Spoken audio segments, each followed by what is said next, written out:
Yeah, sanibonani ma-South African.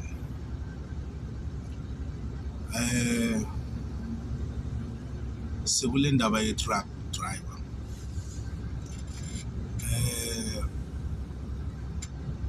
Ma-code 8 nama-code 10 thulani ningayifakazi le ndaba ye-truck, ningakhulumi ngo-driver we-truck. Mina nimazi u-driver we-truck. Ama-truck driver kumele akhulume nge-driver we-truck. Uyabona kule accident u-driver ube selfish, waveza ukukhohlakala kwakhe, waveza ubulima bakhe futhi at the same time, ngoba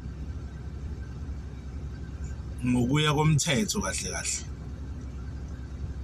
kahle ngokuya ngathi thina ama-truck driver, ngendlela esiyibeka ngakhona nama-video engiwabonile, udriver waleya truck kumele ayogquma ejele, avalelwe ejele, kuthathwa isikhiya solahlwa le olwandle, sigwinywe ishark futhi sihambe nayo, ngoba ingqondo yakhe azange ayisebenzise. I-defensive driving yakhe azange ayi-aplaye laphaya, if unayo.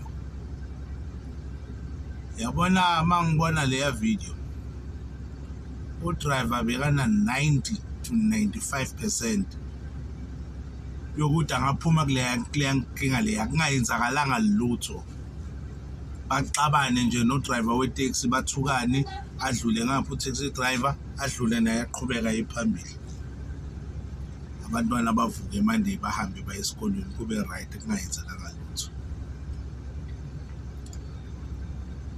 Ngibuyele ekhampanini yakhe udriver.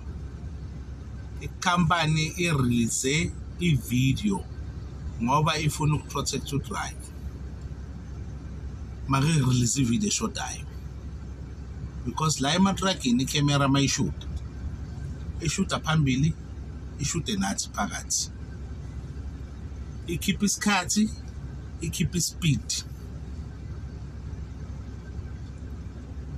So if udriver uye wazama i-camera le phakathi, kumele isho ukuthi hayi nasi ispeed siyayehla, udriver uyazama ukuyimisa. Ubona ngendlela ekuhlephuke ngayo leya taxi ukuthi yazini bekababulala abantu bebalapha eTaxini. Khohlakele lo driver loya.